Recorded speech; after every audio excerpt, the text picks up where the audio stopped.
Everyone, this is Neha. Welcome back to the channel. Hope you all are doing great. तो बच्चा, हम लोग कर रहे हैं बीएसटी का हमारा चैप्टर नंबर 10 फाइनेंशियल मार्केट्स। देखो, हमारी लास्ट क्लास के अंदर हम लोगों ने स्टॉक एक्सचेंज भी कंप्लीट कर लिया कि स्टॉक एक्सचेंज का क्या मीनिंग होता है, functions of stock exchange, plus सबसे important trading procedure on a stock exchange कि अगर आप सिक्योरिटीज की ट्रेडिंग कर रहे हो, सिक्योरिटीज को सेल कर रहे हो, परचेज कर रहे हो, तो उसमें आपको कौन कौन से स्टेप्स फॉलो करने हैं। अब आज की क्लास में हम कुछ छोटे छोटे से टॉपिक्स डिस्कस करेंगे, जैसे डीमटेरियलाइजेशन क्या होता है, डीमैट अकाउंट क्या होता है, पूरा का पूरा डीमैट सिस्टम किस तरह से काम करता है, डीमटेरियलाइजेशन के क्या बेनिफिट्स हैं। उसके बाद में हम सेंसेक्स निफ्टी के बारे में पढ़ेंगे, साथ में पूरा का पूरा डिपॉजिटरी सिस्टम, प्लस दो हमारे बड़े stock exchanges, national stock exchange plus Bombay stock exchange. तो ये सारे टॉपिक्स हम आज की क्लास में डिस्कस करेंगे। शुरू करें फटाफट से। तो देखो, सबसे पहले हम बात करते हैं डीमटेरियलाइजेशन क्या होता है। देखो, बहुत ही बेसिक सा है, आसान सा है समझना। पहले के टाइम पर क्या होता था, पहले के टाइम पर ऑफलाइन ट्रेडिंग होती थी। ऑफलाइन ट्रेडिंग होती थी कि हम जितनी भी सिक्योरिटीज परचेज करते थे सारा काम ऑफलाइन होता था, सिक्योरिटीज सेल करने का काम भी ऑफलाइन होता था। और कहां पर होता था ये सारा काम, हमारा स्टॉक एक्सचेंज के अंदर होता था। जैसे दो बड़े स्टॉक एक्सचेंजेस आपको पता ही है, बीएसई है बॉम्बे स्टॉक एक्सचेंज, एनएसई है नेशनल स्टॉक एक्सचेंज। तो सारा काम हमारा ऑफलाइन होता था। अब देखो, शेयर क्या है, share is a piece of paper. कुछ नहीं है शेयर, डिबेंचर्स वगैरह, it is just a piece of paper जिस पर लिखा है कि आपके पास में किसी भी पर्टिकुलर कंपनी के इतने शेयर्स है, पीस ऑफ पेपर है। तो पहले क्या होता था, ये जो शेयर्स हैं, डिबेंचर्स हैं, बॉन्ड्स वगैरह है, ये हमारे पास में फिजिकल फॉर्म के अंदर होते थे।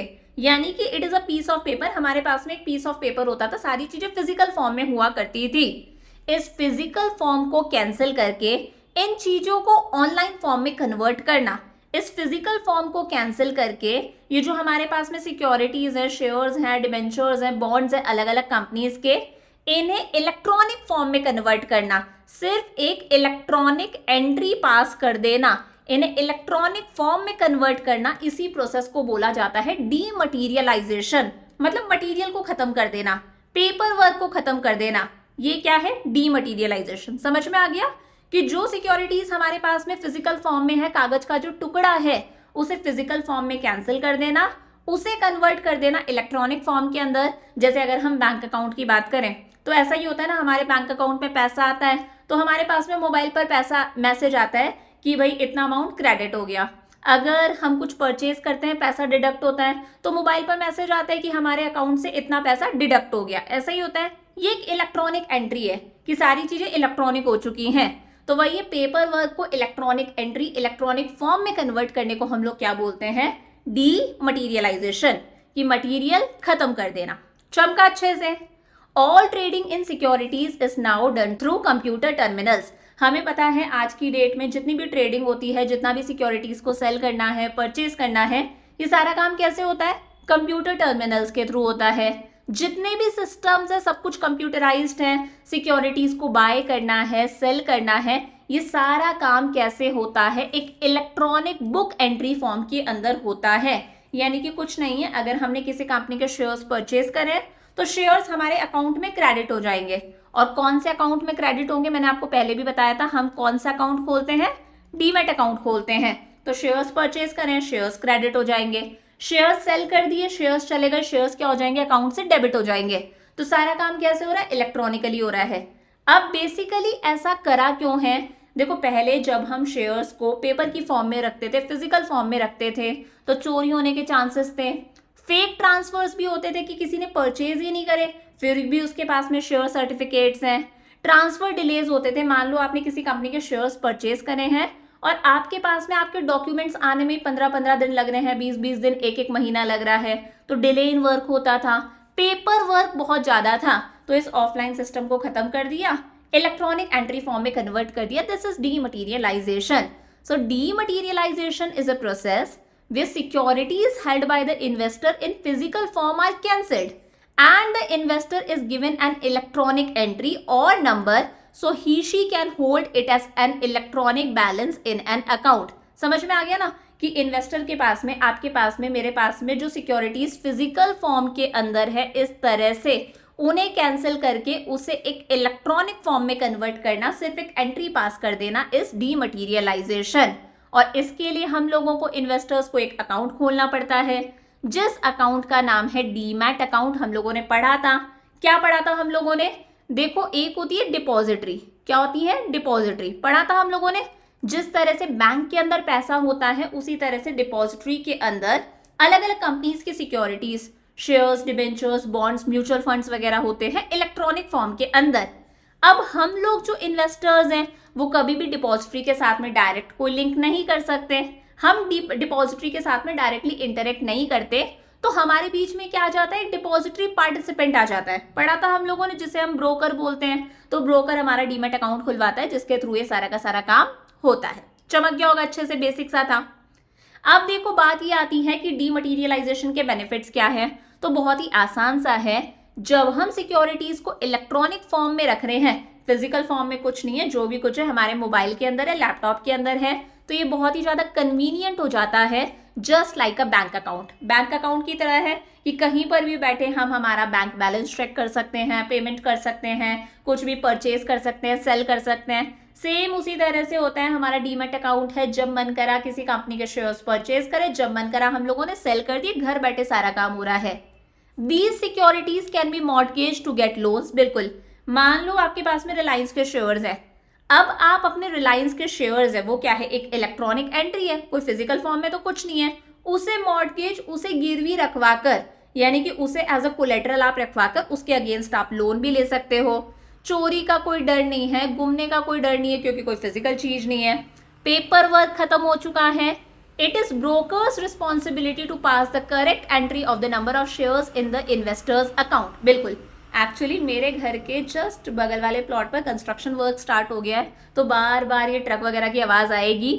अब देखो, ये ब्रोकर की रिस्पॉन्सिबिलिटी है कि अगर हम लोगों ने किसी कंपनी के शेयर्स परचेज करे हैं, तो वो हमारे अकाउंट में करेक्ट एंट्री पास करेगा, कि सही एंट्री रिफ्लेक्ट होगी कि हमारे अकाउंट में इतने शेयर्स आ चुके हैं। Securities of different companies can be held in a single account. हम एक ही डीमैट अकाउंट के अंदर बहुत सारी अलग अलग कंपनीज की सिक्योरिटीज रख सकते हैं।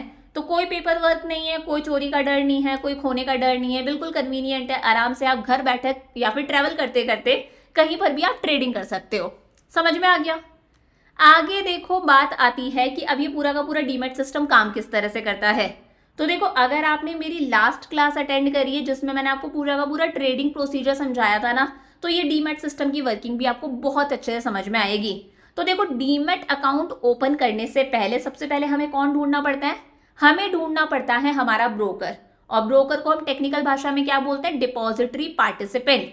So before opening a demat account, a depository participant must be selected. अब ये डीपी क्या है? ये जो डिपॉजिटरी पार्टिसिपेंट है, ये डिपॉजिटरी का एक एजेंट होता है। मैंने पहले भी बताया था, हम जो इन्वेस्टर्स हैं वो डिपॉजिटरी के साथ में, हमारे देश के अंदर 2 डिपॉजिटरीज है। कौन कौन सी है बच्चा? एक का नाम है NSDL, National Securities Depository limited, और एक का नाम है CDSL, Central Depository Services limited.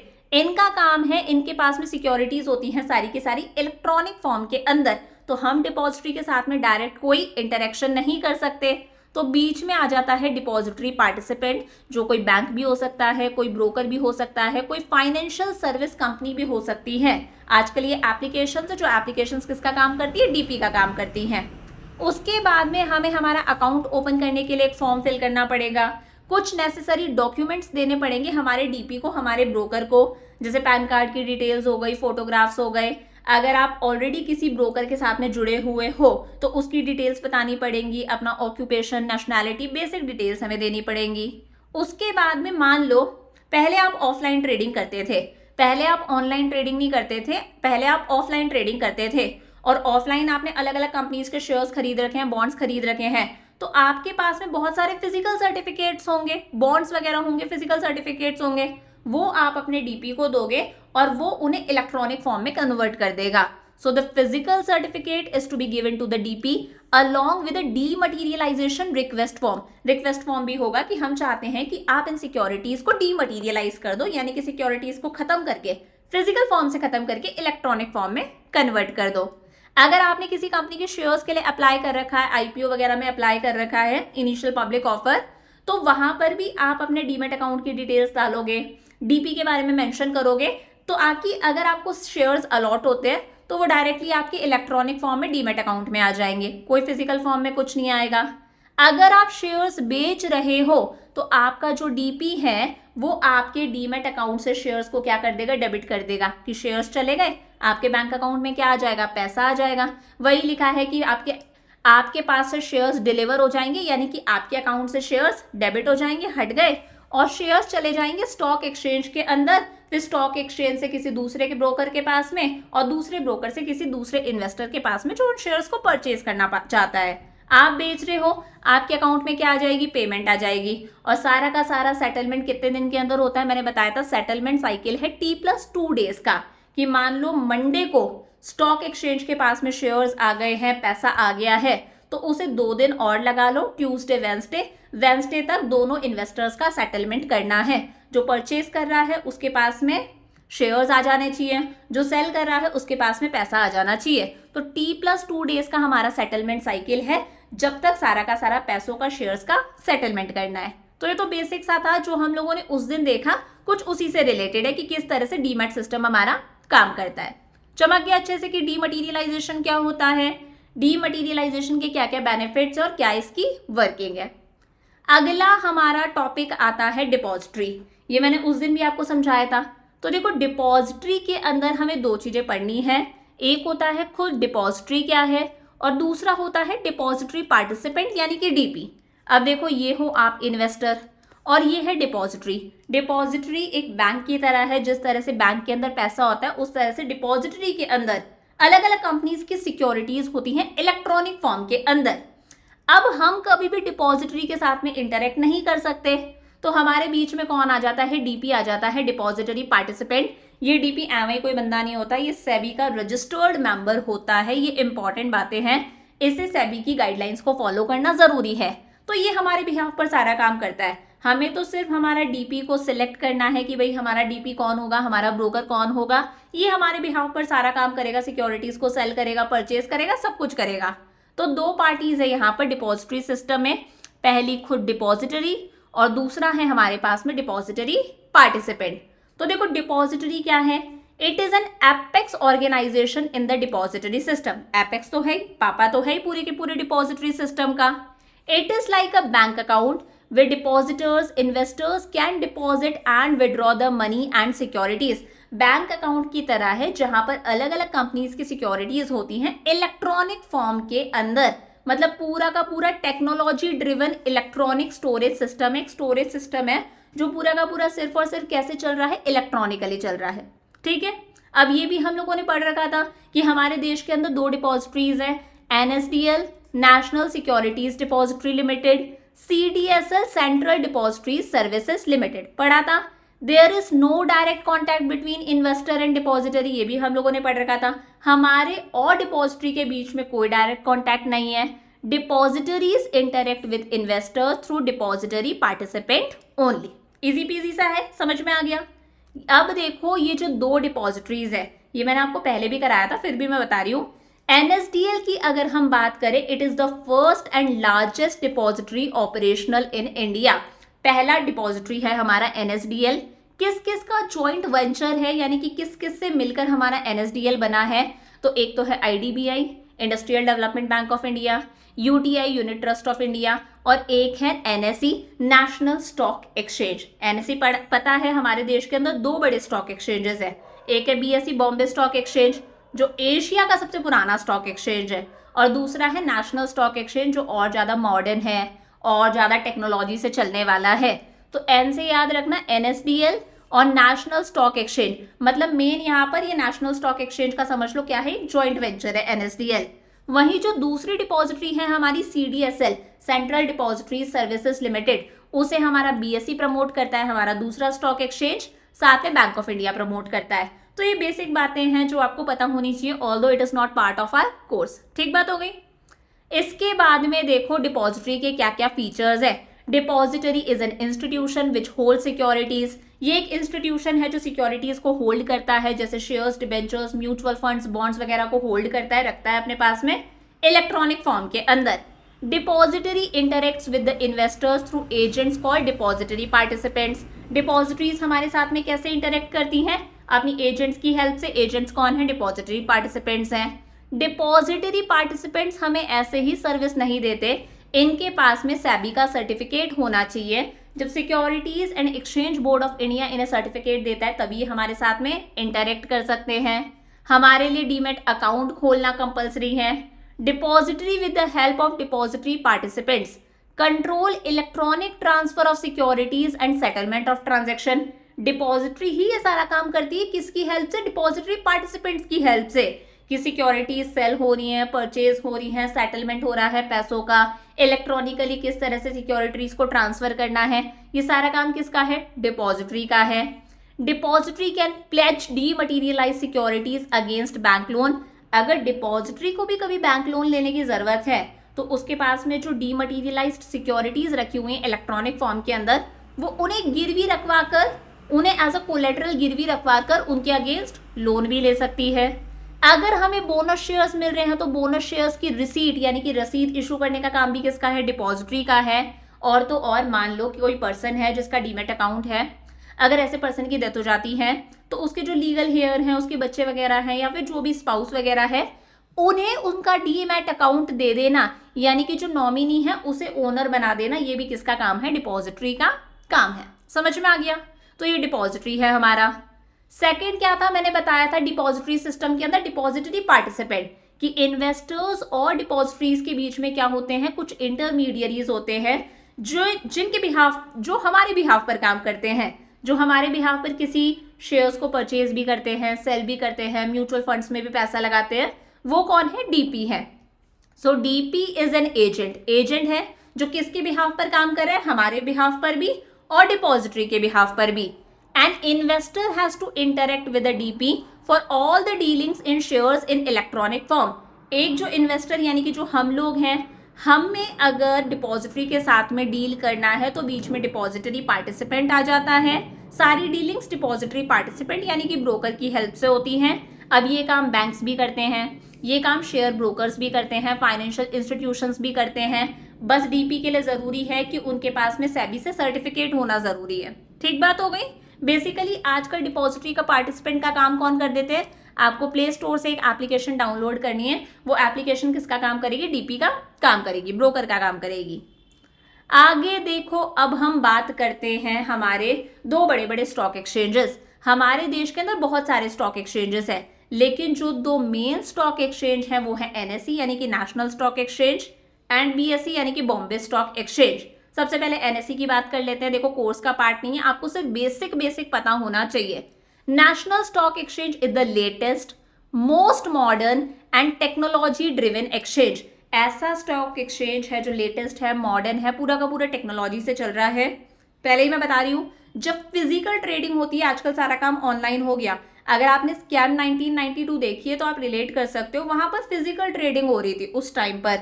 तो फिजिकल ट्रेडिंग कहाँ पर होती थी? स्टॉक एक्सचेंजेस के अंदर होती थी, एनएसई बीएसई के अंदर होती थी। सारे ब्रोकर्स आते थे, बहुत सारी भीड़ लगती थी, फिर शेयर्स की वो ऑक्शन होता था। जैसे ऑक्शन देखा होगा ना आपने, बीडिंग होती है, बोली लगती है, मैं ये शेयर 100 रुपये में खरीदूंगा, फिर कोई बोल रहा है मैं 110 में खरीदूंगा, कोई बोल रहा है मैं 200 में खरीदूंगा, कोई बोल रहा है मैं 250 में खरीदूंगा, फिर जो लास्ट टाइम मैक्सिमम प्राइस गई वो शेयर की प्राइस हो जाती थी। तो उस तरह से सारा काम ऑफलाइन होता था, स्टॉक एक्सचेंजेस के अंदर, एनएसई बीएसई वगैरह के अंदर होता था। तो नेशनल स्टॉक एक्सचेंज सबसे लेटेस्ट, सबसे मॉडर्न, पूरा टेक्नोलॉजी से चलने वाला स्टॉक एक्सचेंज है। कब इनकॉर्पोरेट हुआ? 1992 के अंदर। डेट्स याद करनी है।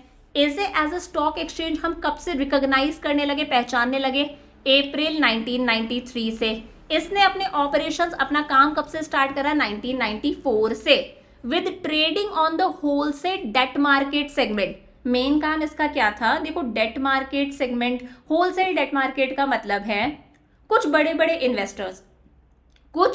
जो इन्वेस्टर्स हैं वो कुछ फाइनेंसर्स को मोटा पैसा दे देते हैं। बड़े बड़े इन्वेस्टर्स कुछ फाइनेंसर्स को, मान लो ये बड़े बड़े इन्वेस्टर्स है, बड़ी बड़ी कंपनीज वगैरह हैं, ये बैंक्स वगैरह को मोटा पैसा दे देते हैं। फिर बैंक्स अपने लेवल पर कुछ इंडिविजुअल्स को इस पैसे को डिस्ट्रीब्यूट करते हैं। समझ में आगे? लैंड करते हैं। तो इन इन्वेस्टर्स ने बैंक्स को मोटा पैसा दे दिया, बैंक्स में पैसा इन्वेस्ट कर दिया, फिर ये बैंक इंडिविजुअल्स को उस पैसे को लोन पर दे देंगे। इस तरह से सारा काम चलता था तो एनएसई का ये मेन काम था।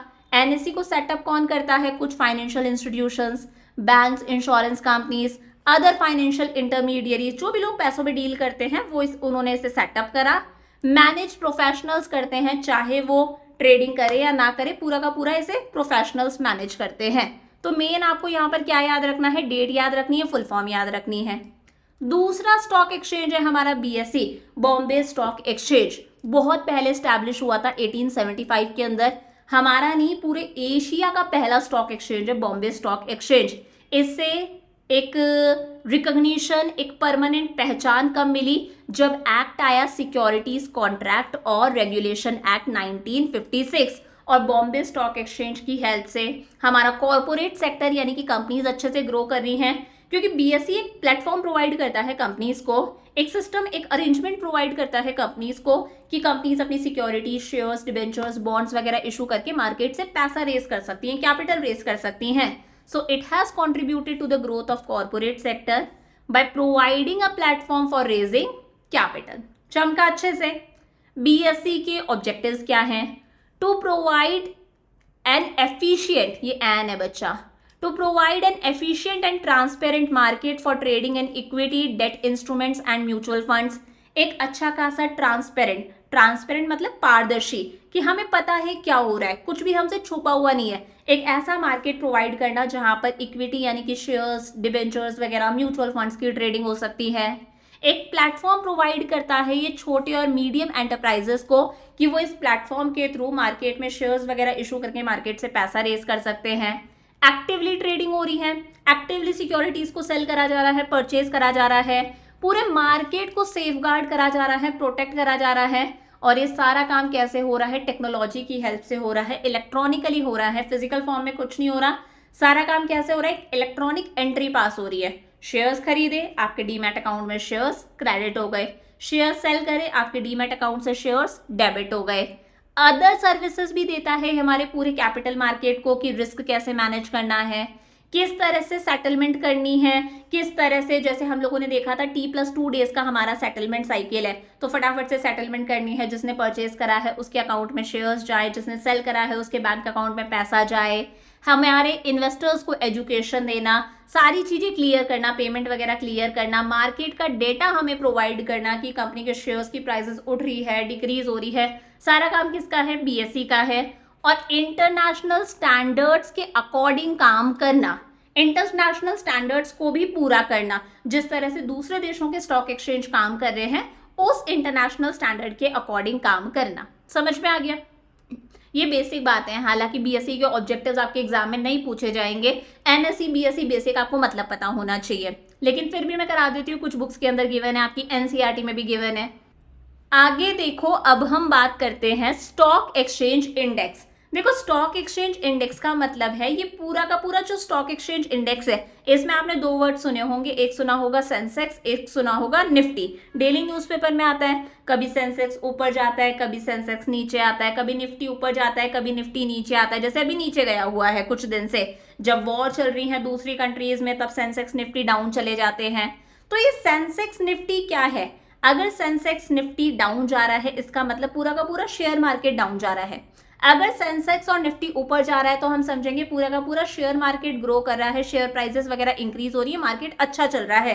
तो ये एक इंडेक्स है कि मान लो अगर आपको किसी का ब्लड चेक करना है, कि मान लो किसी का ब्लड ग्रुप क्या है, तो आप उसका पूरा का पूरा थोड़ी ना ब्लड चेक करोगे, आप सिर्फ एक सैंपल निकालोगे, सैंपल टेस्ट करोगे, सैंपल देखकर पता चल जाएगा ब्लड ग्रुप क्या है। सेम वैसे ही अगर हमें सारी कंपनीज के शेयर्स को देखना है कि कंपनी के शेयर्स की प्राइसेस ऊपर जा रही है या डाउन जा रही है, तो हम सबको थोड़ी ना देखेंगे, हम कुछ मेन कंपनीज के शेयर्स की प्राइस देख लेंगे, कुछ एवरेज देख लेंगे कि ऑन एन एवरेज कुछ कंपनीज के शेयर्स की प्राइसेस ऊपर जा रही हैं तो हम बोल देंगे भाई शेयर मार्केट बढ़िया चल रहा है। कुछ कंपनीज के शेयर्स की प्राइस डाउन जा रही है तो हम बोल देंगे शेयर मार्केट खराब चल रहा है।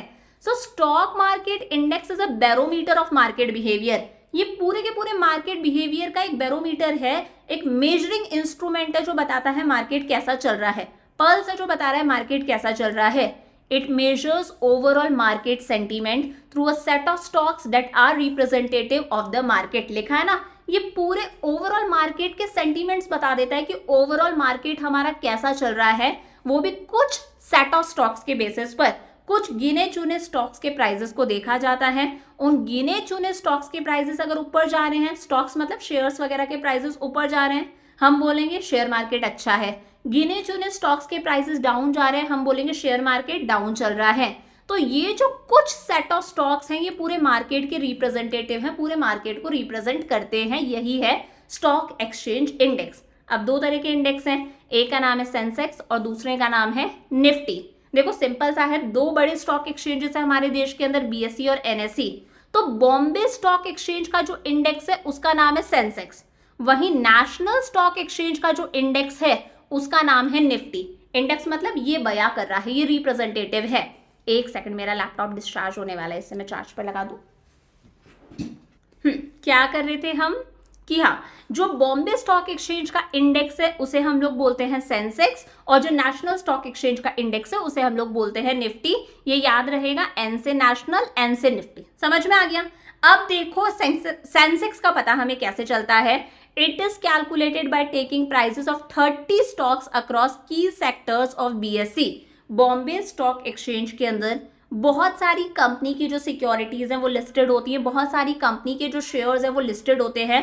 तो बीएसई के अंदर जितनी भी लिस्टेड सिक्योरिटीज हैं, जितने भी लिस्टेड शेयर्स हैं, उसमें से भी जितने भी मेन लिस्टेड शेयर्स हैं ना, जो भी मेन शेयर्स हैं, यानी कि जो मार्केट का सबसे ज्यादा पार्ट कवर करते हैं, जो बड़ी कंपनीज हैं, उसमें से भी हम 30 सबसे मेन शेयर्स देखते हैं। समझ गए? बीएसई के अंदर जितने भी शेयर्स लिस्टेड है ना, टॉप शेयर्स जो हैं, उनमें भी हम टॉप 30 शेयर्स देखते हैं। अगर टॉप 30 स्टॉक्स की प्राइसेस इंक्रीज हो रही हैं तो हम बोल देते हैं सेंसेक्स ऊपर जा रहा है। अगर वो टॉप 30 शेयर्स की प्राइसेस डाउन जा रही है तो हम बोल देंगे सेंसेक्स डाउन गया, यानी कि ओवरऑल मार्केट हमारा डाउन है। तो बीएसई का स्टॉक एक्सचेंज का, बीएसई के इंडेक्स का नाम क्या है? सेंसेक्स। सेम उसी तरह से नेशनल स्टॉक एक्सचेंज के इंडेक्स का नाम है Nifty. It is calculated by taking prices of 50% की stocks listed in NSE. NSE के अंदर भी बहुत सारे स्टॉक्स लिस्टेड है, बहुत सारी सिक्योरिटीज लिस्टेड है। तो जितनी भी सिक्योरिटीज लिस्टेड है ना, जो भी मेन सिक्योरिटीज है, मेन सिक्योरिटीज की भी आप 50% सिक्योरिटीज ले लो। जितनी भी मेन सिक्योरिटीज लिस्टेड है, मेन का मतलब है जो मोटी मोटी कंपनीज हैं, उनकी भी 50% आपको लेनी है। सिर्फ 50% कंपनीज ले, उनके शेयर्स की प्राइसेस अगर इंक्रीज हो रही है तो हम बोलेंगे निफ्टी ऊपर गया, उनके शेयर्स की प्राइसेस डाउन जा रही है तो हम बोल देंगे निफ्टी डाउन आ गया। तो यहाँ पर आपको सिर्फ ये पता होना चाहिए कि दो इंडाइसेस है हमारे, सेंसेक्स है, निफ्टी है। सेंसेक्स किसका है? बॉम्बे स्टॉक एक्सचेंज का। निफ्टी किसका है? नेशनल स्टॉक एक्सचेंज का। इजी पीजी हो गया। लास्ट आज का छोटा सा टॉपिक है, ये आपके एनसीईआरटी में गिवन भी नहीं है। डीम्यूचुअलाइजेशन क्या होता है? देखो डीम्यूचुअलाइजेशन, ये जो पिक्चर है ना, ये मैंने आपकी उसी मूवी से ली है, स्कैम 1992 से। देखो पहले क्या होता था, जब सारी की सारी ट्रेडिंग इलेक्ट्रॉनिक फॉर्म के अंदर नहीं होती थी, फिजिकल फॉर्म के अंदर होती थी, तो ये जो ब्रोकर्स होते थे ना, डिपॉजिटरी पार्टिसिपेंट्स, ये पूरे के पूरे स्टॉक मार्केट को कंट्रोल करते थे, पूरे के पूरे शेयर बाजार को ये कंट्रोल करते थे, रेगुलेट करते थे। ये कभी भी अपना कुछ भी चालाकी करके शेयर प्राइसेस को इंक्रीज कर देते थे, कभी खुद की चालाकी करके शेयर प्राइसेस को डिक्रीज कर देते थे अपना प्रॉफिट बनाने के लिए। उस टाइम पर इन्वेस्टर्स के बारे में नहीं सोचा जाता था। लेकिन आज ब्रोकर्स अलग हैं, स्टॉक एक्सचेंज अलग है। आज ब्रोकर स्टॉक एक्सचेंज को रेगुलेट और कंट्रोल नहीं कर सकते, उनकी आइडेंटिटी अलग है, स्टॉक एक्सचेंज की आइडेंटिटी अलग है। इसी को बोला जाता है डीम्यूचुअलाइजेशन। डीम्यूचुअलाइजेशन हो गया यानी कि सेपरेशन ऑफ ओनरशिप हो गया। आज ब्रोकर्स हमारे स्टॉक एक्सचेंज को कंट्रोल और रेगुलेट नहीं कर सकते। वही लिखा है, earlier brokers used to own, control and manage the stock exchange. पहले ये ब्रोकर्स ही स्टॉक एक्सचेंज को अच्छे से ओन, कंट्रोल और मैनेज करते थे। जब मन करता था कुछ ना कुछ घपलेबाजी करते थे, शेयर प्राइसेस बढ़ जाते थे। जब मन करता था घपलेबाजी करते थे, शेयर प्राइसेस डाउन चले जाते थे। This ownership and management of stock exchange by brokers often led to conflict of interest between brokers and clients. इसकी वजह से ब्रोकर्स और उनके क्लाइंट्स यानी कि इन्वेस्टर्स के बीच में लड़ाइयां होती थी। इस प्रॉब्लम को सॉल्व करने के लिए सरकार ने क्या करा, स्टॉक एक्सचेंज का डीम्यूचुअलाइजेशन कर दिया। Demutualisation refers to separation of ownership. आज सेपरेट ओनरशिप है, यानी कि स्टॉक एक्सचेंज को ये जो मेंबर्स हैं, ब्रोकर्स वगैरह हैं, ये कंट्रोल और रेगुलेट नहीं कर सकते। It refers to separation of ownership and control of stock exchange from the trading rights of members. यानी कि ये जो मेंबर्स है, जो ट्रेड कर रहे हैं ब्रोकर्स वगैरह, ये हमारे स्टॉक एक्सचेंज को मैनेज, रेगुलेट और कंट्रोल नहीं कर सकते। स्टॉक एक्सचेंज हमारा फ्रीली ऑपरेट करता है सेबी की गाइडलाइंस के अंडर। समझ में आ गया? अब देखो सारे जो छोटे छोटे से टॉपिक्स थे वो हम लोगों ने आज की क्लास में कवर कर लिए। एक लास्ट क्लास और है इस चैप्टर की हमारी कल, जिसके अंदर हम हमारा बहुत इंपॉर्टेंट टॉपिक डिस्कस करेंगे, SEBI, securities and exchange board of India. SEBI क्या है, सेबी के क्या क्या ऑब्जेक्टिव्स हैं, सेबी का क्या रोल है, एंड सबसे इंपॉर्टेंट सेबी के फंक्शंस। तो कल हमारा ये चैप्टर कंप्लीट हो जाएगा, मतलब आज ये इस चैप्टर की 4th क्लास है। 5 क्लासेस के अंदर हमारा ये चैप्टर कंप्लीट हो रहा है। 3 क्लासेस हो गई, ये 4th पार्ट है, कल 5th पार्ट आएगा, चैप्टर कंप्लीट। इसके बाद में इफ यू वांट कि मैं जो डिलीटेड पोर्शन है हमारा, यानी कि इंस्ट्रूमेंट्स ऑफ मनी मार्केट, एक था हमारा method of flotation of securities in primary market, और हमारा ये जो फाइनेंशियल मार्केट है इसके फंक्शंस तो मैंने आपको पहले ही करा दिए थे। तो वो जो 2 डिलीटेड टॉपिक्स है, अगर वो भी आपको पढ़ना है तो मुझे बता देना, मैं डिलीटेड टॉपिक्स के लिए भी एक वीडियो और बना दूंगी। यहाँ तक अच्छे से पढ़ के रखना। I will see you tomorrow, lots of love, bye bye.